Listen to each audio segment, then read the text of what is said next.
Bismillah. Assalamualaikum warahmatullahi wabarakatuh.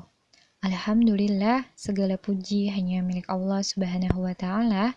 Salawat dan salam semoga tercurahkan kepada Nabi Muhammad Sallallahu Alaihi Wasallam, kepada para keluarganya, kepada para sahabatnya, dan kepada para pengikutnya hingga hari kiamat. Amin. Anak-anak yang semoga Allah merahmati kita semua, hari ini pada pelajaran pendidikan agama Islam, kita akan belajar mengenai kiamat kubro. Apa itu kiamat kubro? Kiamat kubro adalah hari binasanya seluruh makhluk hingga hanya tersisa Allah Ta'ala yang kekal dan sebagian makhluk yang dikehendaki oleh Allah Ta'ala.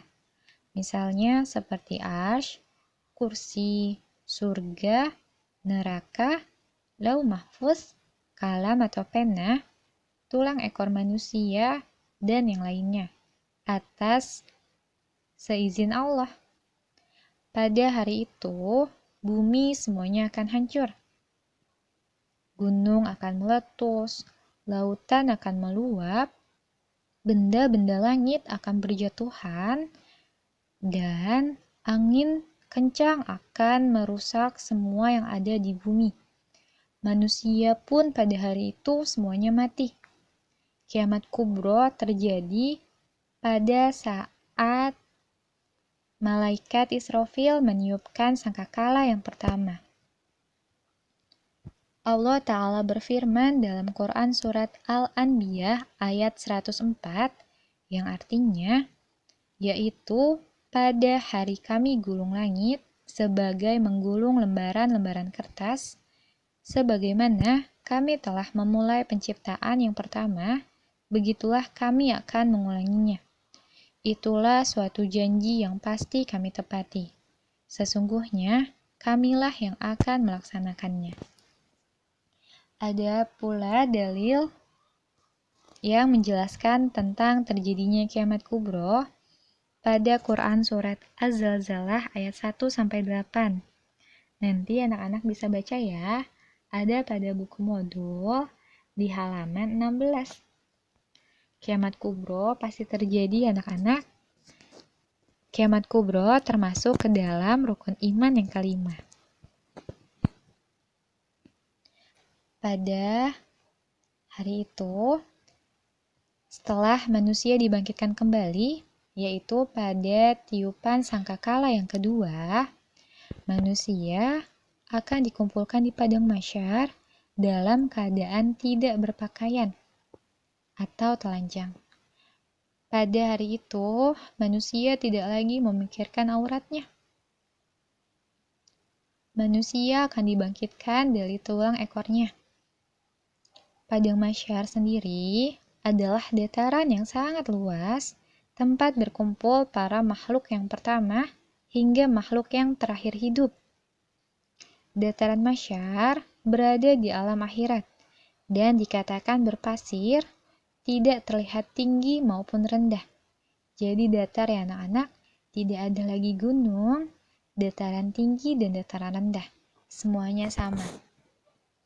Pada hari itu, manusia akan dihisab oleh Allah Ta'ala dengan ditampakkan semua amalannya. Amal perbuatannya saat di dunia. Amal perbuatan baiknya maupun amal perbuatan buruknya. Semuanya akan ditampakkan oleh Allah.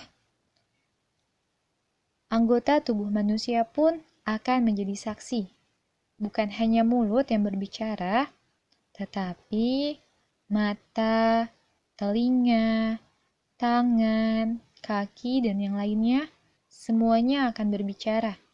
Semuanya akan Allah tanyakan tentang perbuatan-perbuatan yang telah kita lakukan di dunia. Kondisi manusia berbeda-beda saat dihisab, sesuai dengan amal perbuatannya. Di antara orang yang beriman, ada yang Allah istimewakan dengan tidak dihisab. Dan ada pula orang beriman yang dihisab dengan hisab yang mudah. Lalu, orang kafir, munafik, dan yang banyak berbuat maksiat akan dihisab dengan hisab yang berat. Barang siapa yang dihisab amalannya dengan hisab yang mudah, maka ia akan selamat. Dan barang siapa yang dihisab amalannya dengan hisab yang berat, maka ia akan binasa. Jadi anak-anak, apapun yang kita lakukan di dunia, nantinya akan dipertanggungjawabkan. Jadi kita harus selalu mengingat Allah ya, saat berbuat baik maupun berbuat maksiat. Karena semuanya akan dipertanggungjawabkan anak-anak. Semuanya akan ditampakkan. Nanti untuk lebih lengkapnya, kalian bisa baca ya pada halaman 17 sampai halaman 20 di buku modul masing-masing. Itu ya anak-anak yang dapat Ustazah sampaikan kepada kalian. Untuk latihannya, nanti Ustazah akan mengirimkan tugas, link Google Form ya, dikerjakan sebelum jam 2 siang. Semoga yang Ustazah jelaskan kalian paham ya, dapat dimengerti oleh kalian. Amin. Ustazah cukupkan ya. Kita tutup dengan doa kafaratul majelis. Subhanaka Allahumma wa bihamdika asyhadu an la ilaha illa anta astaghfiruka wa atubu ilaik. Syukran jazakumullahu khairan. Barakallahu fikum. Wassalamualaikum warahmatullahi wabarakatuh.